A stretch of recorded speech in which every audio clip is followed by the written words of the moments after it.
le rendez-vous de l'Observatoire Crédit Logement CSA, 4e trimestre et année 2020. Michel Mouillard, bonjour. Bonjour. Vous êtes professeur d'économie, spécialiste du logement et responsable de la publication de l'Observatoire Crédit Logement CSA. Une première question. Après la remontée des taux constatée durant le premier confinement, que pouvez-vous nous dire sur leur évolution récente ? Au quatrième trimestre, le taux moyen s'est affiché à 1,20% contre 1,22% au troisième trimestre. Donc, le recul du taux moyen qu'on constate depuis juin dernier s'est confirmé sur l'ensemble du second semestre. Ce recul, il fait suite à la remontée sensible, va-t-on dire, du taux moyen qu'on a constaté lors du déclenchement de la crise sanitaire. Entre décembre 2019 et juin 2020, le taux moyen s'était en effet élevé de 16 points de base. Donc, ce qui fait qu'au total, à la fin de l'année 2020, lorsqu'on affiche en décembre un taux moyen de 1,17%, on est de 6 points de base au-dessus du taux moyen de décembre 2019.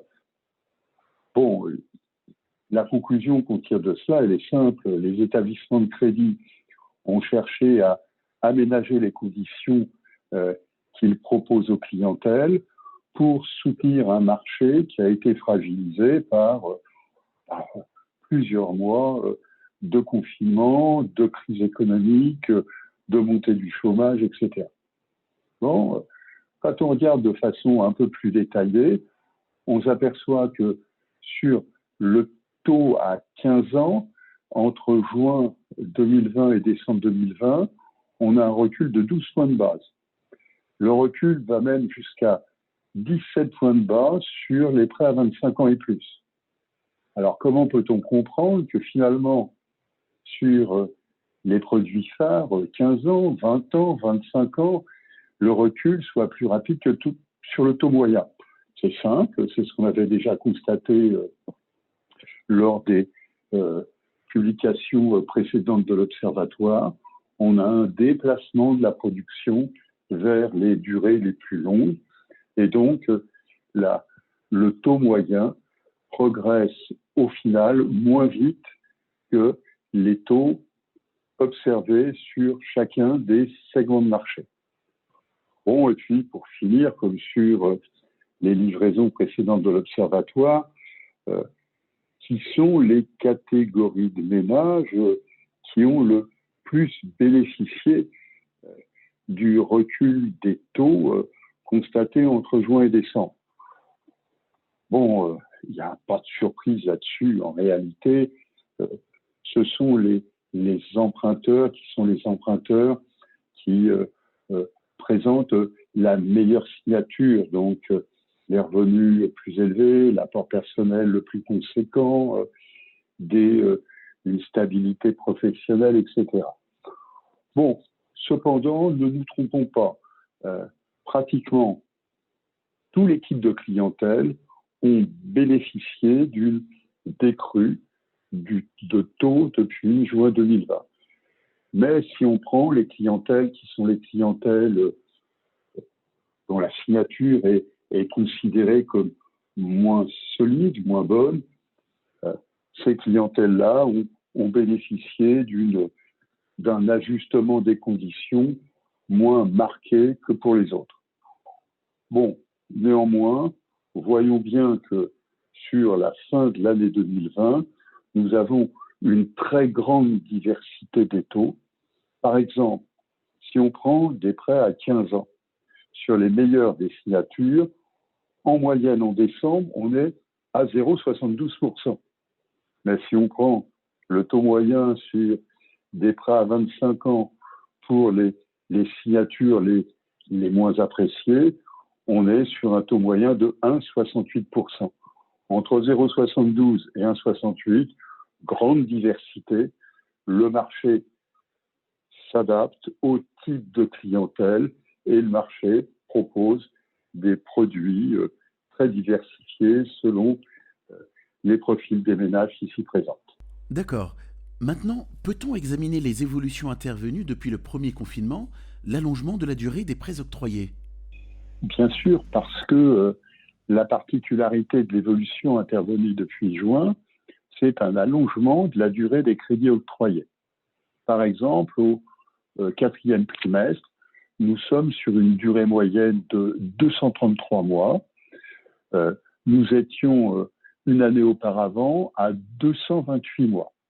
Donc on voit bien en une année un allongement de 5 mois de la durée moyenne des crédits octroyés. Bon, il est évident que pour illustrer cela autrement, on peut aussi regarder la déformation de la structure de la production. Parce que en décembre 2020, nous étions sur 51,7% des emprunteurs qui obtenaient un crédit à plus de 20 ans. En 2020, nous étions à 49,6%.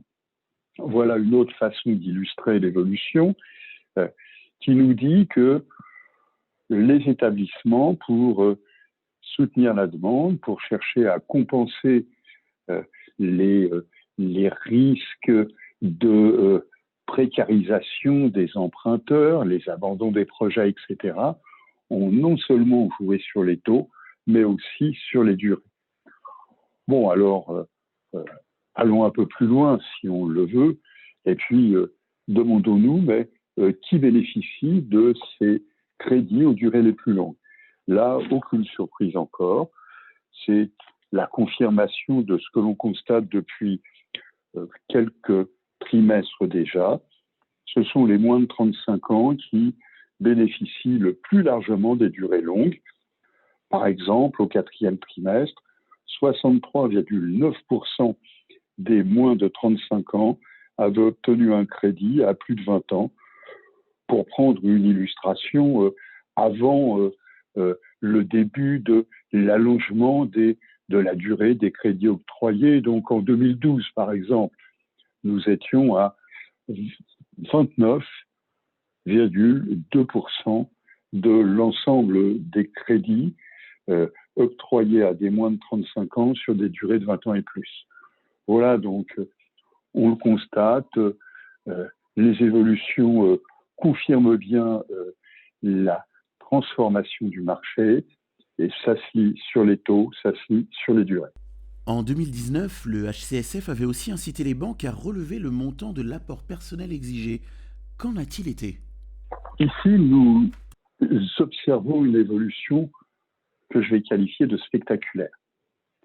En 2019, le montant moyen de l'apport personnel mobilisé avait reculé pour la deuxième année consécutive de 4,9%. En 2020, nous avons constaté une augmentation qui est une augmentation sensible du montant moyen de l'apport personnel mobilisé. Pour bien illustrer cela, voyons que alors que l'apport personnel avait reculé en 2019, puis auparavant en 2018, de 4,9% chaque année, en 2020, l'apport personnel moyen s'est accru de 10,2%. Alors, qu'est-ce qu'on trouve derrière cela? Derrière cela, on trouve évidemment une augmentation de l'apport personnel des nouveaux emprunteurs, ce qui correspond à la volonté du HCSF telle qu'exprimée dans la recommandation de décembre 2019. Mais on trouve aussi une déformation de la structure de la production, puisque les emprunteurs qui sont les emprunteurs les plus modestes, les moins bien dotés en apport personnel, ne pouvaient plus ou n'ont pas pu rentrer aussi facilement sur le marché qu'auparavant. Donc en 2020, eh bien, on a retrouvé essentiellement, principalement, des ménages qui avaient cette capacité à mobiliser des apports personnels importants. Pour illustrer cela, prenons pour l'ensemble du marché l'apport personnel moyen en 2020. Au quatrième trimestre, il était de 16,4%. Euh, En 2019, au quatrième trimestre, il était de 13,7%. On voit bien, nous avons une formidable transformation. Euh, Cette remontée s'est constatée sur tous les segments du marché. Et sur le neuf, nous avons un apport personnel qui a gagné 2 points en un an. Au quatrième trimestre 2019, on était à 14,1. Au quatrième trimestre 2020, on est à 16,1, 2 points de plus. Mais le plus spectaculaire, c'est certainement l'augmentation que l'on constate dans l'ancien. Au quatrième trimestre 2019, nous avions un apport personnel de 14,9%. En 2020, au quatrième trimestre, on était sur un apport personnel de 18,3%. Voilà, ça veut tout dire. Ça signifie bien que nous avons eu une sélection accrue, des nouveaux entrants sur le marché, de l'ancien, par exemple, en fonction du niveau de l'apport personnel qu'ils étaient en capacité de mobiliser. Alors, dans ce contexte qui conjugue crise sanitaire et impact de la recommandation formulée par le HCSF, comment s'est comporté le marché des crédits immobiliers et qu'observez-vous en matière d'évolution de la production de crédit ? Dans un contexte, il y a un contexte qui a été passablement perturbé en 2020, les établissements de crédit se sont efforcés d'adapter au mieux la nature des produits qu'ils proposaient aux clientèles. Ils ont baissé les taux sur le second semestre, ils ont allongé les durées. Pour autant, la demande a été perturbée, affectée, très affectée, d'abord par le premier confinement, ensuite par les incertitudes économiques, et puis, pour finir l'année, par le deuxième confinement. Au global, la production de crédit en 2020 a reculé de 16,5%. Pour rappel, en 2019, elle était en augmentation de 9,8%. On voit bien, c'est une cassure, une rupture. Et le nombre de prêts accordés est en recul de 18,1% en 2020. Il s'était accru de 5,5% en 2019. Donc voilà, le marché des crédits immobiliers aux particuliers a subi les contre-coups de la crise sanitaire et de ses conséquences économiques et sociales. Et puis, tous les marchés ont été affectés, le marché du neuf, le marché de l'ancien. Mais avant, voyons bien que toutes les catégories de ménages n'ont pas été touchées de la même façon. Par exemple, sur un marché où le nombre de prêts accordés a reculé de 18,1%, les ménages qui sont les ménages aux revenus les plus élevés, 5 SMIC et plus, qui ont un apport personnel généralement confortable, on l'a vu précédemment, n'ont vu le nombre de leurs opérations réalisées, financées, reculer que de 8%. Que de 8%. En revanche, les ménages dont les revenus sont les moins élevés, les 3 SMIC et moins, qui sont ceux qui rencontrent les plus grandes difficultés pour mobiliser leur apport personnel, ont connu une diminution du nombre des opérations réalisées, financées, de 24%, c'est-à-dire une diminution des effectifs 3 fois plus importante pour les ménages à moins de 3 SMIC que pour les ménages à 5 SMIC et plus. Donc, derrière l'évolution du marché, l'évolution globale du marché, on a eu des différences qui sont des différences très sensibles suivant les types de clientèle. Et je ne vous surprendrai pas en vous disant que c'est finalement le marché du neuf qui a le plus durement encaissé les conséquences de la crise que l'on a traversée. Pourquoi ? Eh bien simplement parce que, outre les conséquences de la crise sanitaire, les incertitudes, etc., les dispositifs de soutien public à la demande n'ont pas permis de compenser. Et heureusement que les établissements distributeurs de crédit ont cherché à ajuster les produits qu'ils proposaient aux clientèles. Et pour finir, quelles sont les perspectives du marché des crédits immobiliers et des taux pratiqués pour 2021 ? Pour 2021, on n'a pas trop d'incertitudes, on n'a pas trop de craintes concernant l'évolution des taux des crédits. D'ailleurs, dès le début de l'année, la quasi-totalité des établissements ont commencé à ajuster leur barème. À la mi-janvier, le 14 janvier plus précisément, le taux moyen était de 1,16% contre 1,17% en décembre et 1,20% sur l'ensemble du quatrième trimestre. Bon, ce taux de 1,16 préfigure ce qu'on va connaître en 2021. Toutes les conditions sont là pour nous dire que finalement les établissements vont conserver cette stratégie de taux bas. La BCE a réaffirmé sa stratégie en matière de financement et des marchés monétaires et financiers. Et puis, les coûts des ressources vont rester bas, c'est-à-dire sur les valeurs négatives qu'on connaît depuis plusieurs trimestres déjà.